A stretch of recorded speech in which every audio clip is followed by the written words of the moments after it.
So, welcome back. I have been away for a while. I will explain in another video why, because there's been several changes. It's now, I think it's the 1st of May today actually. Yeah, 1st of May today. The sun is out. We have had a couple weeks of half decent weather. We've been mad on dung and slurry and everything, and the cows are out. But yeah, I thought 5 minutes in breaking all of that, I'll have a go at this 3130 again. As you can see, I've cleaned in there because that was just completely black with oil and just grime, but that's ready. I'm still going to use the same thrust bearing. Because the clutch and the thrust bearing, I think it was all fairly new anyway. As you can see, I've put it on the engine. There's still a lot of meat left in the clutch, and it's not, I think it must have had a new flywheel as well, because it's not burrowed into the flywheel like most of them have. The backing plate is on. I've put 2 new ones of these in. I say 2 because I put this one in and I buggered it right up. There's a special tool. I took a little bit of a video. I'll put it over the top while I'm talking, but it's just it's a 2-piece tool that bolts onto the back of the flywheel with a pusher or puller. You wind it down, got the seal in it, fits it in nicely. So I did balls it up first time. Back plate's on, flywheel's on, clutch is on. I've put some chains on to lift it in, and yeah, I just thought, well, I've got a minute, I'll put it on there. I've not put any of the timing gear on yet, or the camshaft or anything in. It's literally how it was when we left, other than it's got that lot on, because I think it'll be easier to put the head on and the timing gear and all the oil pump and everything, because doing it on the floor I'll have to be talking it down and chasing it around the floor, and I'm just bored of working off a pallet. So get on the tractor and we'll go from there.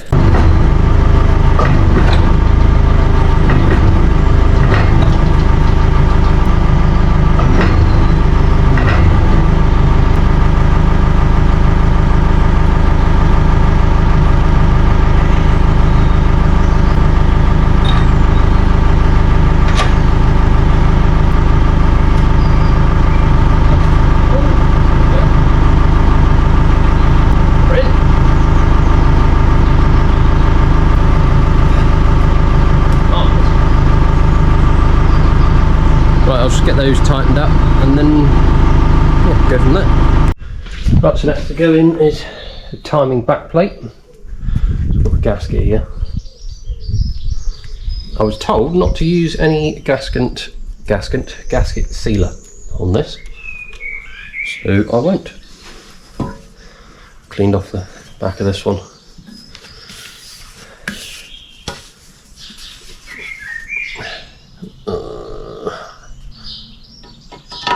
That. Yeah, like that. And I've got these things that completely buggered me Allen key, undoing them.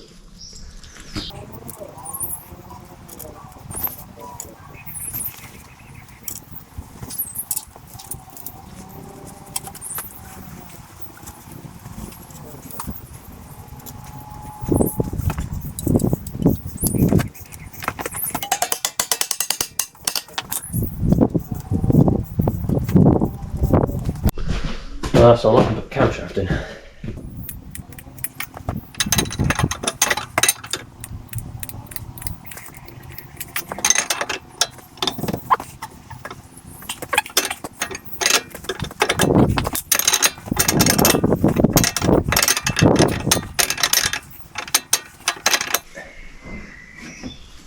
There we go. That's that in. It's quite nice and tight in there. And I'll do this now before I forget as well. Now the camshaft's in, put all the cam lobes in. So if you remember, they're all numbered as well. So this is number 9. So that's 4, 5, 6, 7, 8, 9.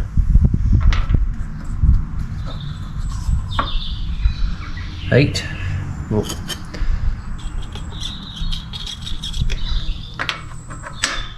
No, 8.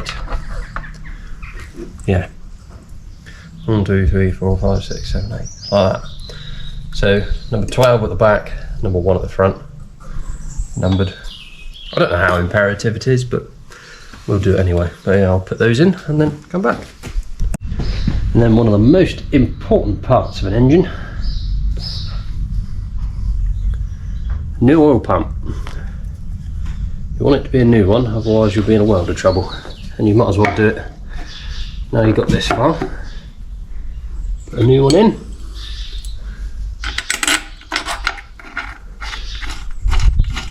You spent this much money, you might as well not scrimp now. And then torque it down to 50 Newton meters. I have like pre-oiled inside just to make sure it's not running dry from startup. Yeah, there's that one, and then gear, that one, gear, injector pump, and we'll be away. Fire it up, let's go. Obviously not forgetting to put the old pickup tube on as well, because that bolts on the pump as well. I thought it was a separate piece, but it's not. New O-ring. Well, it turns out you can't put this in after, which is the oil pickup tube. No, that's the oil pickup. This sends it from the pump to the block. So this one has to go in with the pump. So I shall do that, but I shan't show you that. I did think you could get that in without it, but obviously I was wrong. With new O-rings as well. Then once the oil pump's fitted, you can just whack on the oil pump drive gear, and that one's torqued down to something or other. I don't know what it is, but it is torqued. And then there's another idler. I've just cleaned these off and I'll just put it in for explanation. That one goes in there like that. So that one goes in there. That's probably the wrong way around at the minute, but I'm just putting them in to show you. And that one will go in there. Actually, that can't be the wrong way around, because otherwise it won't fit. And then that one up there for the injector pump. So, but timing it, you've got to time that to that, and then that to that, I think, with a special tool. Whether I need that or not, I don't know. Because I have seen people try doing it with a bit of string before and done it like that, but yeah, that's the timing gear got to go on. And then, well, then at that point I'll probably put the front cover on, and then maybe the front axle, but I don't know. We'll see how far we get. See how long it takes to time this lot first. So I'll put the injector pump in. I haven't sent this away, but it's on the outside of the engine, so I could send it away whenever, really, if it doesn't work. But yeah, put that one on. Put the gear on the front. There's a collar thing. This thing on here on the front. That's timed to the pump, and then that is also timed to the rest of the engine. So you can make slight adjustments on when it fires. Slight adjustments. Something like that, I don't know. I'm just chatting out my arse now, and I need 2 hands. So I don't know how far I got with that, but the first one is at TDC. There is a drill bit in a hole in the flywheel. Timing mark here, and I just learnt this over my lunch while I was speaking to some people that know what they're doing. There is a 3, a 6 and a 4. That represents what engine it is. It's 3-cylinder, 6-cylinder and 4-cylinder. This one's a 6, so you'll have to line it up with 6.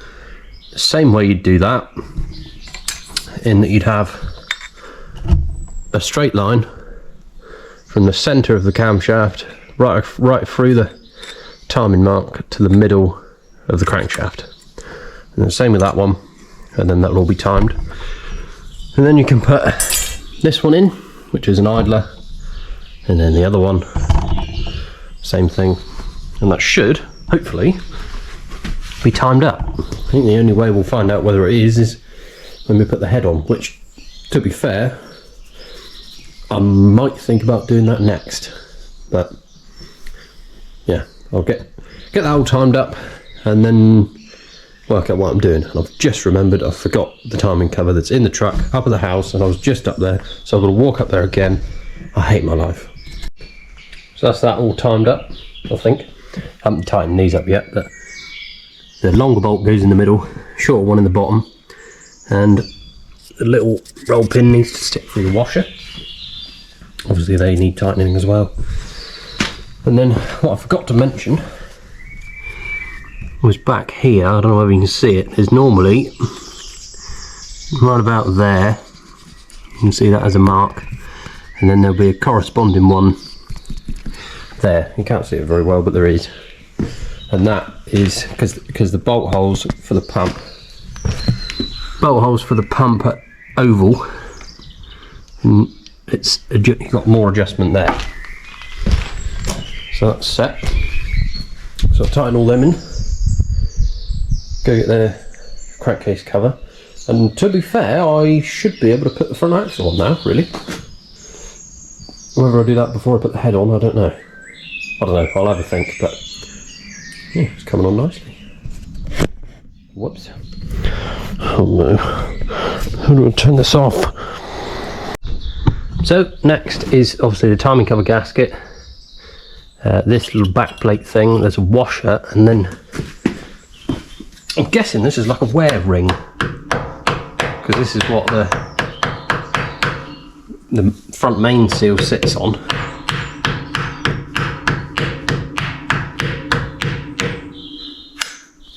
Like that.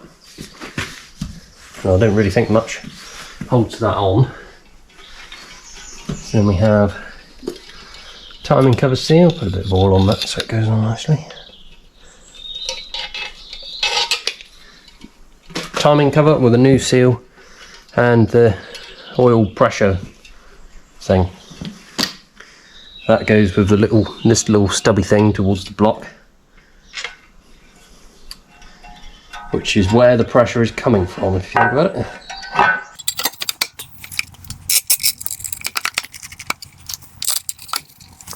God, it looks posh now, doesn't it?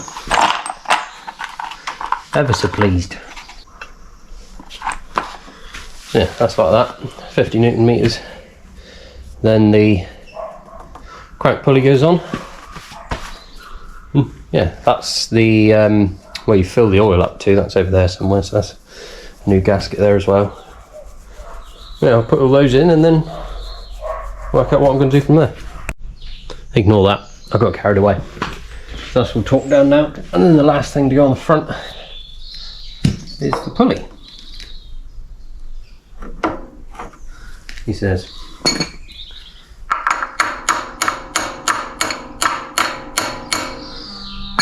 It's a Woodruff keeler.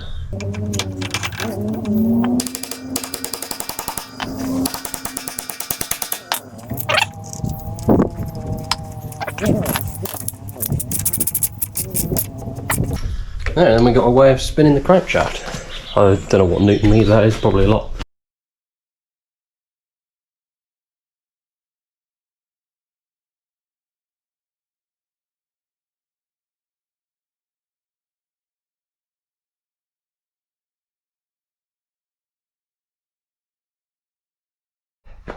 That's that so far. It's a lot harder than it looks, because the gasket won't stay on the thing and it's hard to lift at the same time, but I think I'm there now, so just got to pull the gasket through and put it on like that, but we're getting there.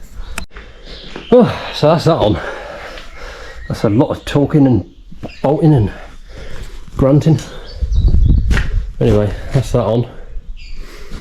I'm not sure whether I'll put the front axle on next or the head. Don't know. I might call this the end of this video for today. I will try and get back to doing more often, but sometimes life doesn't allow. But there we are. very good. Thank you very much for watching, and thank you for your patience. Those who have come back, those who haven't, bugger off. Goodbye.